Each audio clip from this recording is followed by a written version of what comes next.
సమయం అర్ధరాత్రి 1 గంట. ఒక్కొక్క కొడుకును ఏరి పారేసే స్కెచ్ రెడీ అయింది. మన త్రివిధ దళాలు ఆర్మీ, నేవీ, ఎయిర్ ఫోర్స్ 3 సిద్ధంగా ఉన్నాయి, ready to fire. Just 25 minutes 24 missiles అంతే. 9 స్థావరాలు టార్గెట్ కూడా ఫిక్స్ అయ్యింది. పాక్ లోపల 5 ఉన్నాయి, POKలో 4 ఉన్నాయి.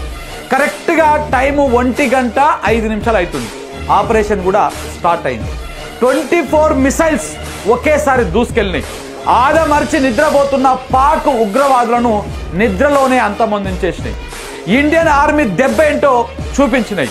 పాకిస్తాన్ అండ చూసుకొని విర్రవీగిన టెర్రర్ నా కొడుకులను ఊచకోత కోసింది ఇండియన్ ఆర్మీ. అటు ఇటుగా ఒక 100 మంది ఉగ్రముఖలను ఏసి పడేసింది. పహల్గామ్ ఉగ్రదాడితో రగిలిపోతున్న ప్రతి భారతీయుడి ప్రతీకారం తీర్చుకున్నాయి భారత త్రివిధ దళాలు. అదే ఆపరేషన్ సింధూర్. పాక్ ఉగ్రమూకలను మట్టి కరిపించి భరతమాత నుదుటిపైన జవాన్లు దిద్దిన సింధూరం అది. ఆపరేషన్ సింధూర్ గురించి ఇప్పుడు మనం మాట్లాడుకుందాం. నమస్తే మిత్రులారా, నేను మీ జర్నలిస్ట్ శంకర్ని. Welcome to news line Telugu. May 7వ తారీఖు బుధవారం ఉదయం 10 గంటల 34 నిమిషాలకు 2 మహిళా అధికారులు మీడియా ముందుకు వచ్చారు. వారిలో ఒకరు సోఫియా ఖురేషి, ఈమె భారత ఆర్మీలో కల్నల్. మరొకరు వ్యోమికా సింగ్, ఈమె ఎయిర్ ఫోర్స్లో వింగ్ కమాండర్. హిస్టరీలోనే ఫస్ట్ టైము 2 మహిళా ఆఫీసర్లు ఆర్మీ ఆపరేషన్ మీద దేశ ప్రజలకు వివరాలు వెల్లడించారు. పహల్గామ్ ఉగ్రదాడులకు కౌంటర్గా పాక్ ఉగ్రవాద స్థావరాల మీద భారత్ చేసినటువంటి ఎయిర్ స్ట్రైక్ ఏదైతే ఉందో ఆపరేషన్ సింధూరు విజయవంతమైందని చెప్పేసి ఈ 2 మహిళా అధికారులు వచ్చి మీడియా ముందుకు వచ్చి దేశ ప్రజలకి, దేశ ప్రజానికానికి వివరించారు.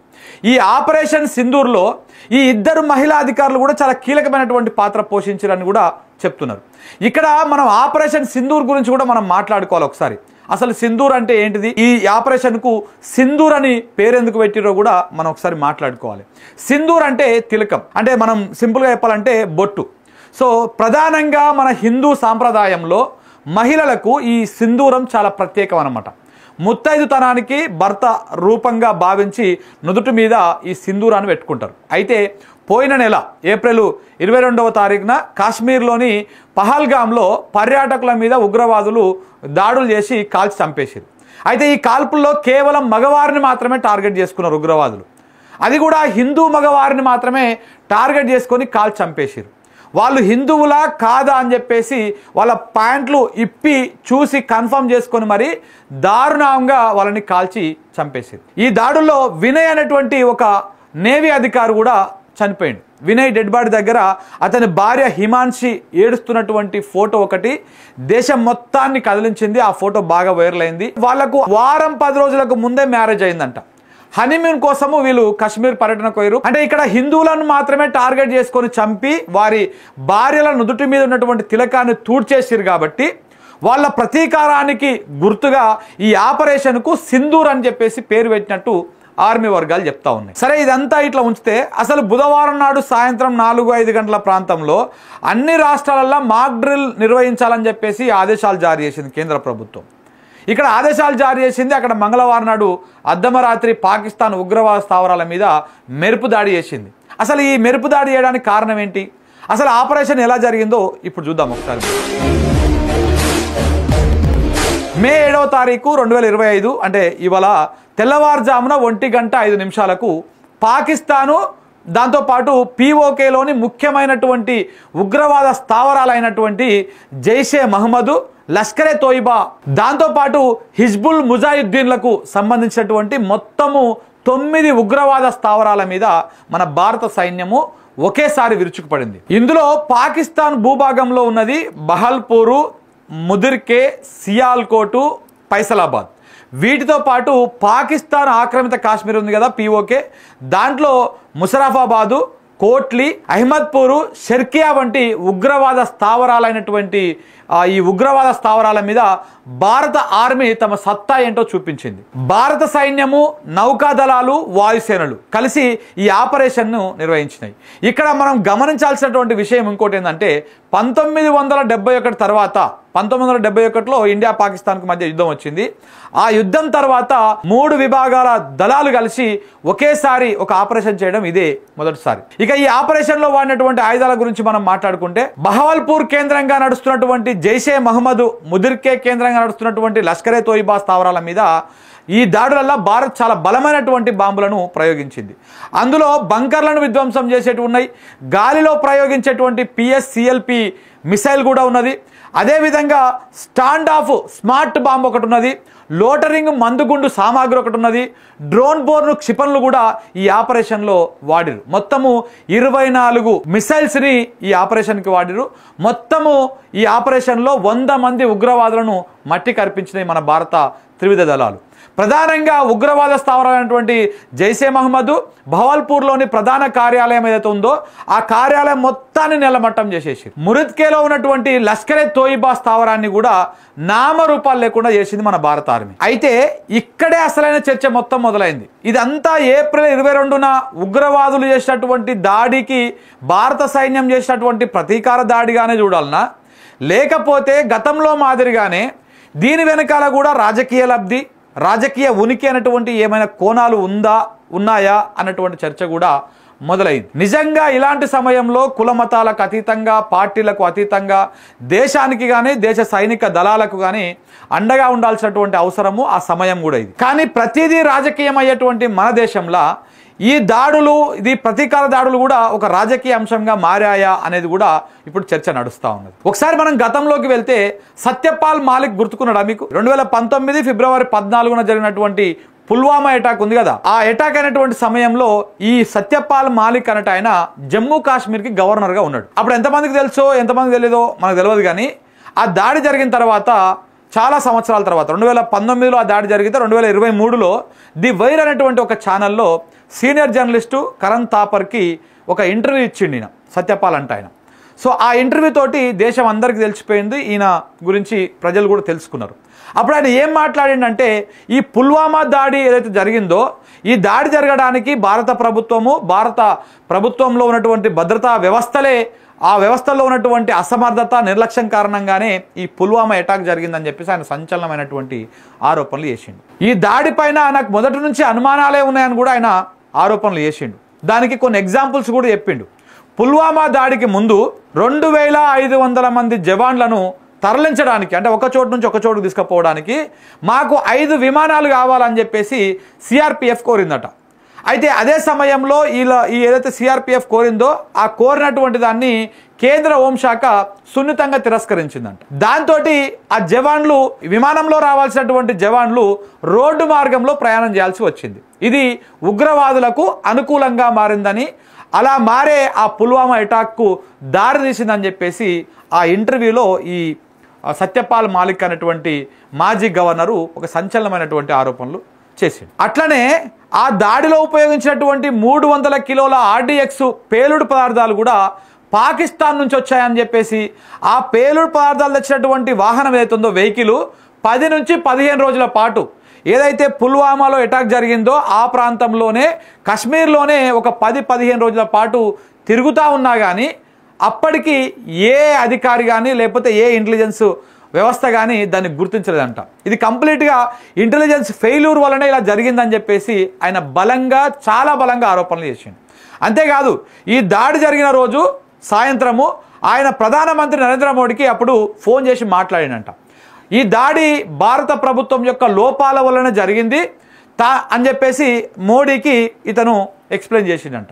కానీ మోడీ మాత్రం దానికి సమాధానంగా చుప్ రహో అని చెప్పేసి, అంటే సైలెంట్గా ఉండు నువ్వు అని చెప్పేసి ఆదేశాలు జారీ చేసి, అంటే ఎవరికి? సత్యపాల్ మాలిక్కి మోడీ నువ్వు సైలెంట్గా ఉండు అని చెప్పేసి ఆదేశాలు జారీ చేసిండంట. ఇక దాంతోపాటు జాతీయ భద్రతా సలహాదారు ఉన్నాడు కదా అజిత్ దోవల్, ఆయనకు కూడా ఈ లోపాల గురించి మాట్లాడవద్దని ఆయన కూడా ఈ సత్యపాల్ మాలిక్ని ఆదేశాలు జారీ చేసినట్టు, మీరు దాని గురించి ఎక్కడ కూడా మాట్లాడకండి అని కూడా చెప్పిండని చెప్పేసి ఇదే అంశాన్ని ఆయన తన ఇంటర్వ్యూలో చెప్పడం జరిగింది. ఏదైతే ఈ పుల్వామా దాడి ఉందో 2019లో జరిగింది, కరెక్ట్గా 2019 లోక్సభ ఎన్నికల సమయంలోనే ఇది జరగడము, దాంతో రాజకీయ లబ్ధి కోసము ఉపయోగించారని ఇవన్నీ ఆరోపణలు కూడా వచ్చినాయి. ఈ దాడిని పాకిస్తాన్ మీద నెట్టేసి ఎన్నికల్లో బీజేపీ లబ్ధి పొందిందని అప్పుడు ప్రతిపక్షాలు కూడా 2019లో రకరకాల విమర్శలు కూడా చేస్తాయి.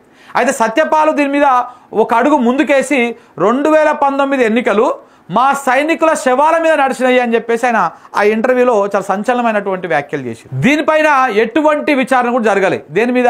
ఆ 2019 జరిగినటువంటి దాడి మీద, దాని వెనకాల ఉన్నటువంటి కారణాల మీద ఎటువంటి విచారణ కూడా జరగలేదు. ఒకవేళ కనుక విచారణ జరిగి ఉంటే అప్పుడు హోంశాఖ మంత్రిగా ఉన్నటువంటి రాజ్నాథ్ సింగ్ రాజీనామా చేయాల్సి వస్తుండే అని చెప్పేసి కూడా ఆయన తన ఇంటర్వ్యూలో చెప్పడం జరిగింది. ఇక వీటికి తోడు బీజేపీ నాయకులు మరియు వాళ్ళ కార్యకర్తలు సోషల్ మీడియాలో ఈ పుల్వామా దాడిలో చనిపోయినటువంటి జవాన్ల ఫోటోలను షేర్ చేసిన సందర్భాలు కూడా చాలా ఉన్నాయి. అట్లా షేర్ చేసి ఎన్నికల్లో ప్రచారం చేసుకున్నారు. జవాన్ల త్యాగాన్ని స్మరిస్తూ మోడీ సర్కారు ఉగ్రవాదాన్ని నిర్మూలిస్తుంది అనేటువంటి సందేశాలు కానీ ఇట్లా పోస్టులు కానీ సోషల్ మీడియాలో పెట్టిరు. బీజేపీ ఐటీ సెల్లు మరియు కొంతమంది నాయకులు ఈ ఫోటోలతో పాటు కొంత సర్జికల్ స్ట్రైక్ సంబంధించినటువంటి వీడియోలను కానీ బాలాకోట్ సంబంధించినటువంటి వీడియోలను కానీ ఎన్నికల సమయంలో బాగా ప్రచారం చేసిరనేటువంటి ఆరోపణలు కూడా అప్పట్లో బాగా వచ్చింది. బీజేపీ నాయకులు ముఖ్యంగా అమిత్ షా కావచ్చు లేకపోతే నరేంద్ర మోడీ కావచ్చు ఎన్నికల ర్యాలీలో పుల్వామా దాడిని గురించి కూడా ఆ ఎన్నికల ప్రచారంలో ప్రస్తావించారు. బీజేపీ హయాంలో ఉగ్రవాదులకు గట్టిగా జవాబిస్తున్నామని, అమిత్ షా అయితే ఏకంగా ఒక అడుగు ముందుకేసి అస్సాంలో జరిగినటువంటి ఒక ర్యాలీలో కాంగ్రెస్ హయాంలో కనుక ఇట్లాంటివి దాడులు జరిగి ఉంటే, పుల్వామా అటాక్ లాంటివి జరిగి ఉంటే దానికి జవాబు ఉండకపోతుండే, అంటే బాలాకోట్ ఘటన ఉండకపోతుండే, ఆ సర్జికల్ స్ట్రైక్ ఉండకపోతుండే అని చెప్పేసి బీజేపీ ఉంది కాబట్టే ఉగ్రవాదులను నాశనం చేస్తున్నది అని చెప్పేసి ఆయన ఎన్నికల సభల్లో కూడా ఎన్నికల ప్రచారంలో కూడా ఆయన ప్రచారం చేసుకున్నాడు. అట్లనే ఈ ఉత్తరప్రదేశ్లో కూడా ఉన్నావ్ అన్నటువంటి ప్రాంతంలో బీజేపీ ఎంపీ సాక్షి మహారాజు పుల్వామా దాడిలో చచ్చిపోయినటువంటి ఈ జవాన్ అజిత్ కుమార్ శవయాత్రలో ఒక ట్రక్ మీద నిలబడి జనాలకు అభివాదం చేసుకుంటా, చనిపోయినప్పుడు ఎట్లా ఉంటుంది బేసిక్గా కొంత విచారం వ్యక్తం చేస్తాము, మనం ఒక ఆర్మీ జవాన్ని కోల్పోయినామనో లేకపోతే ఆర్మీ కోల్పోయినామనో కొంత బాధ విచారం వ్యక్తం చేస్తాం. కానీ ఆయన జనాలలో నిలబడి అభివాదం చేసుకుంటా నవ్వుకుంటా అందరికీ నమస్కారం పెట్టుకుంటా ఆ యాత్రలో కనపడ్డాడు. అప్పట్లో ఆ ఫోటోలు కూడా సోషల్ మీడియాలో మస్తు వైరల్ అయినాయి.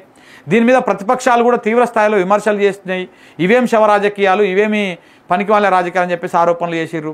దాంతోపాటు శివసేన నాయకుడు సంజయ్ రౌత్ కూడా అప్పట్లో పుల్వామా దాడిని ఎన్నికల కోసమే వాడుకుంది బీజేపీ అని చెప్పేసి కూడా ఆరోపణలు చేసిర్రు.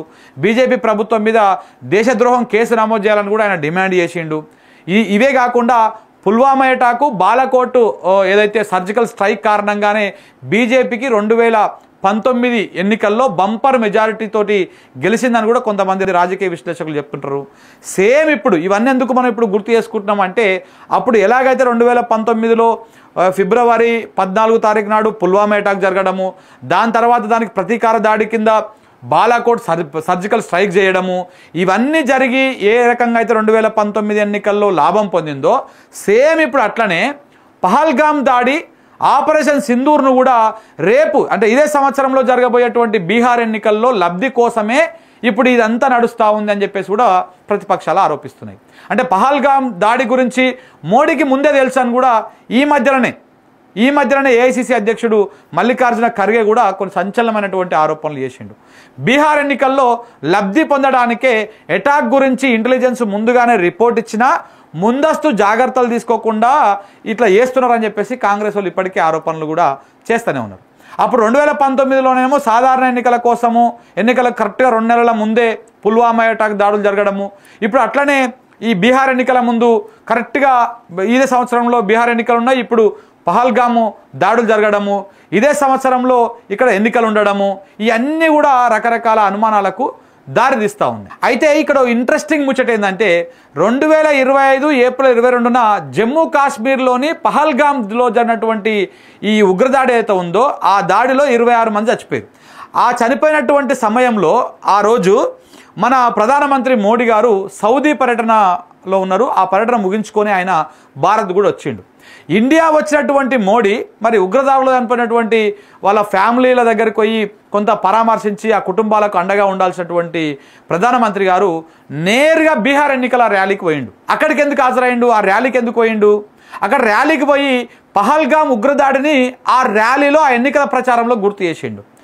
ఆ దాడికి పాల్పడ్డటువంటి టెర్రరిస్టులను ఉగ్రవాదులకు స్ట్రాంగ్ వార్నింగ్ కూడా ఇచ్చిండు ఆయన. ఈ భూమి మీద ఏడ దాసుకున్నా మిమ్మల్ని పట్టుకొస్తాం, మిమ్మల్ని వేసి పడేస్తాం, మిమ్మల్ని బతకనీయము, ఉగ్రవాదులను విడిచిపెట్టామని చెప్పేసి ఎన్నికల ప్రచారంలో సందర్భంగా మోడీ ప్రకటించండి. ఈ ప్రకటన కూడా కొంత అనుమానాలకు తావిస్తూ ఉన్నది, కొన్ని విమర్శలు కూడా వస్తూ ఉన్నాయి. ఇవన్నీ ఎందుకు చేసిండు? ఒకవేళ నిజంగానే ఇది కోఇన్సిడెంట్గా జరిగి ఉంటే, లేకపోతే యాక్సిడెంటల్గా జరిగి ఉంటే ఈ ఎన్నికల ప్రచారాస్త్రంగా ఎందుకు వాడుకున్నాడనేటువంటి విమర్శలు కూడా మోడీ మీద కానీ బీజేపీ మీద కానీ వస్తున్నాయి. ఇవన్నీ చూస్తుంటే ఇవాళ జరిగినటువంటి ఆపరేషన్ సింధూర్ నిజంగానే పహల్గామ్ ఉగ్రదాడికి ప్రతీకార దాడా, లేకపోతే ఇది కూడా మరొక రాజకీయ కోణమా అన్నటువంటి అనుమానాలు కూడా దేశ ప్రజల్లో బలంగా వినిపిస్తున్నాయన్నది కూడా వాస్తవంగానే కనపడతా ఉంది. పాక్ ఉగ్రవాదులను ముచ్చెమటలు పట్టించినటువంటి భారత త్రివిధ దళాలకు సలాం కొడుతున్నటువంటి దేశము, అదే దేశ ప్రజలు ఇవాళ దీని మీద, ఈ మొత్తం వ్యవహారం మీద కొంత అనుమానం కూడా వ్యక్తం చేస్తున్నది మాత్రము వాస్తవంగా కనపడతా ఉంది.